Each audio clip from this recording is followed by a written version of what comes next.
Chapter 15. Something was very, very wrong in Umbrella's Antarctica facility, but Chris didn't know what it was. On the fifth basement level of the dark and deserted compound, hundreds of feet beneath the snow, Chris stood in front of what appeared to be a full-blown mansion made of white brick. There was a fountain behind him, potted plants, even a decorative merry-go-round. He'd been led there, presumably because someone wanted him to go inside, but he didn't know who or why. His instincts were telling him to get the hell out, but he ignored them. He had to, not knowing if he was a lamb being led to slaughter or if he was being taken to Claire. Since landing the jet in the roof hangar, he'd been guided every step of the way, walking into halls and having doors locked behind him, others opening up in front of him, twice. He'd found jewels on the cold cement floors pointing him in a particular direction, and once, after taking a wrong turn, all of the lights had gone out. They'd come back on when he groped his way back to where he'd gone wrong. It had been strange enough just getting to the facility, passing over the endless miles of gray ice and snow, and then seeing it for the first time rising up from the blank plains like an illusion. But to be herded someplace like an animal, shuffled along without knowing the reason. Chris was scared, more scared than he wanted to admit. He tried to stop, to look around for weapons or clues, but everything had been shut off, every door he tried locked, except for the ones he was supposed to go through, of course. The cameras that had to be watching his every move were so well hidden that he hadn't seen even one of them. But it almost seemed that his shepherd knew his mind, knew what signals to give him, knew how to keep him going. He thought initially that it was Wesker, that it was all some setup to trap him, but why bother? He could have strangled Chris at the island if he wanted to. No. He was being guided for some other reason, and it seemed he had no choice but to follow along, not if he wanted to find Claire. He took a deep breath and opened the front door to the mansion, stepping inside. It was beautiful, as extravagant as the front of the building had suggested. Grand staircase, arched pillars, and strangely familiar, though it took him a moment to see how, the colors and decorations different. It was the layout, the same basic layout as the front hall of the Spencer mansion. It was surreal, but so perfectly harmonious with all the other weirdness that he didn't bat an eye. Chris stood for a moment, waiting, looking around for another signal, and then he heard what sounded like a laugh coming from behind the stairs. It was the same laugh that he heard at the Rockford facility, that woman. What had she said? Something about wanting to play? It definitely felt like a game. Like he was a character being moved around for someone else's enjoyment, and it was starting to piss him off. That he was afraid only made him angrier. Chris stalked toward the back of the wall, ready to confront this woman, to demand some answers. But when he stepped around one of the decorative pillars, he saw that there was no one there. What the hell is this? He muttered, turning. And there was Claire, webbed to the back of the stairs as if by some giant spider, her eyes closed, her head hanging limply. Wesker wasn't surprised to find that the parts of the Antarctic compound had been built to look like parts of the Spencer estate. The underground extravagance was an incredible waste, but as he'd noted many times before, so like Umbrella, it was all about intrigue for them, back at the beginning, before it all turned into a bad spy movie. Oswald Spencer and Edward Ashford had been responsible for the creation of the T-virus, but it had been their only real accomplishment. The rest of the money was thrown away. Truly, the entire facility, except for the laboratories of course, was an expensive joke set up by old men and children with little imagination and too much money. Aware that Alexia was probably watching, Wesker took his time, moving from level to level, clearing away a few wandering zombies as he walked. He wasn't carrying a weapon, had simply snapped their necks and left them to asphyxiate. Twice he was spotted by other creatures, things he'd sensed and not seen, but they hadn't attacked, perhaps recognizing him as one of their own. Wesker kept moving, sure that Alexia would find him when she was ready.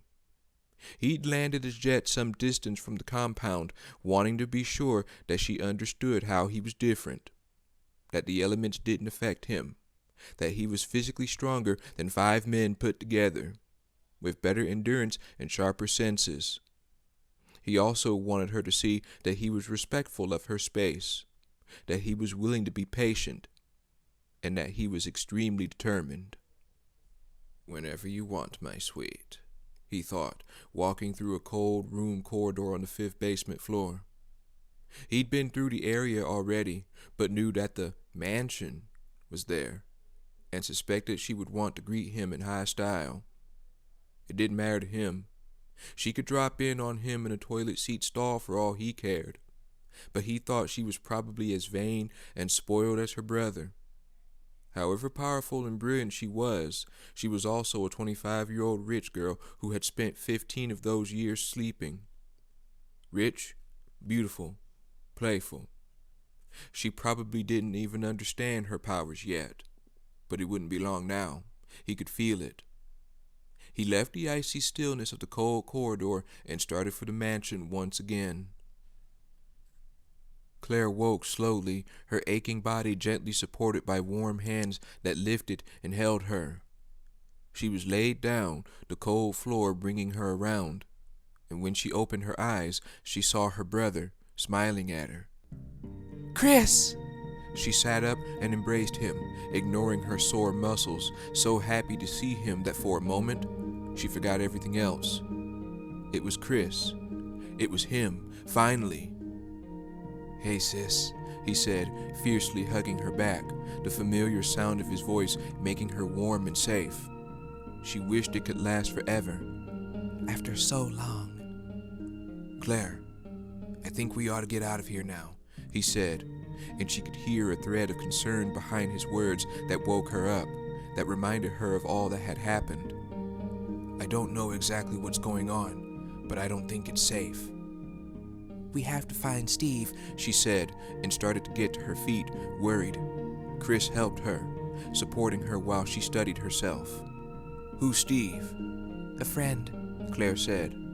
"We got away from Rockford together, and we were about to get away from here too, but some kind of creature grabbed our snowmobile and threw it." She looked up at Chris, suddenly more than just worried. "Before I blacked out, I heard him say my name. He's alive, Chris. We can't leave him." "We won't," Chris said firmly, and Claire felt weak with relief. Chris had come. He knew all about Umbrella. He'd be able to find Steve and take them away. Laughter. A woman was laughing, a high, cruel laugh. Chris stepped out from behind the stairs, Claire following, both of them looking up to the balcony. And there was the woman. It was... Alfred? No, not Alfred. And that meant... "There really is an Alexia," Claire said softly. "Go goddamn figure." Still laughing, Alexia Ashford turned and walked away, exiting through a door at the top of the stairs. "She might know where Steve is," Chris said urgently, even as it occurred to Claire. And then both of them were running, climbing, Claire quickly outpacing him, ready to slap the truth out of Alfred's creepy sister, and... behind her, the stairs falling away, Claire rolling to the floor as a huge tentacle smashed through the balcony. Like in the Snowcat. And then it was gone, retreating through the hole it had created, leaving a trash set of side stairs behind. The main staircase was still whole, but Claire was stuck on the 2nd floor on a shattered wood island. She'd have to climb down. "Claire!" She crawled to her feet, saw Chris down below, wincing at some pain in his leg amid the broken wood and plaster. "Are you okay?" Claire asked, and Chris nodded. And then there was a scream, and she felt her blood run cold. It came from beyond the door that Alexia had gone through. And it was Steve. There was no question in Claire's mind. It was Steve, and he was in pain. "Can't leave Chris, but... Chris, it's him," Claire said, looking between her brother and the door, not sure what to do. "Go! I'll catch up," Chris called. "But..." "Go! I'll be fine. Just be careful." Terrified, Claire turned and ran, hoping she wasn't too late. Wesker stepped into the grand foyer of the underground mansion and saw it wasn't quite so grand anymore. Something had happened to the stairs, part of the upper balcony now smashed to the floor. He heard someone moving around behind a huge, jagged piece of balcony still hanging from the tattered carpet, and took a step toward it. And there she was, standing at the top of the stairs in a long, dark dress, silky blonde hair tied back from her pale, beautiful face. "Alexia Ashford," Wesker said, surprised to find himself somewhat in awe now that the moment was at hand. She looked human, delicate and helpless, but he knew better. "Make your pitch and make it good." Wesker cleared his throat, stepping forward and taking off his sunglasses. "Alexia, my name is Albert Wesker. I represent a group who has long admired your work and have been eagerly awaiting your, return." She watched him impassively, head tilted slightly, her back straight and stiff. She looked like a debutante at her first society party. "And may I add that it's a personal honor to meet you," Wesker said sincerely. "My employers told me all about you. I know your father sired you with the genes of his own great-great-grandmother, Veronica. That with her genetic material, the very foundation of the Ashford line, he created you and Alfred to be the culmination of genius. Veronica would surely be proud. I know you created T. Veronica in her honor." Careful. He probably shouldn't mention what had happened to her father. "Don't bitch this up. And that you are the only, being alive with access to the virus." "I am the virus," Alexia said coolly, studying him through narrowed eyes. "Yes, of course," Wesker said. God, he hated this diplomatic shit. He was terrible at it. But he wanted to impress her. To impress upon her how valuable she was to certain interested parties. "So," he continued, thinking how much easier things would have been if he'd gotten to her in stasis, "I would like it very much. We would all appreciate it if you would agree to accompany me to a private meeting with my employers, to discuss an alliance of sorts. I can assure you that you won't be disappointed."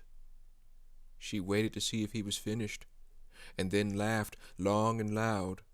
Wesker felt himself flush. It was clear from her tone exactly what she thought of his request. "Fine. Nice time is over."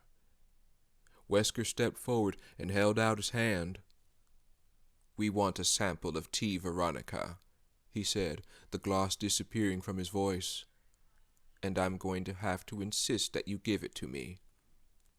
As she started down the stairs, just for a second he thought she was going to do it. But then she started to change, and he stopped thinking anything.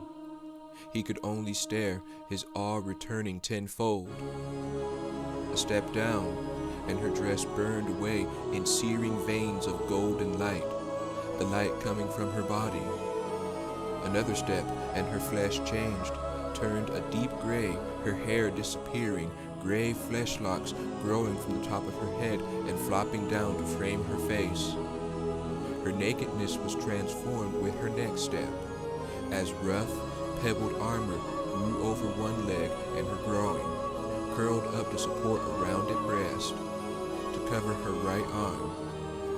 By the time she reached the bottom of the stairs, she no longer resembled Alexia Ashford.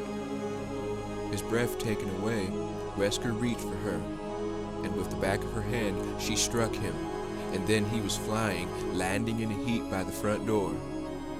Such power. He stood up, understanding that force might be useful, and prepared himself to move, to use his own power.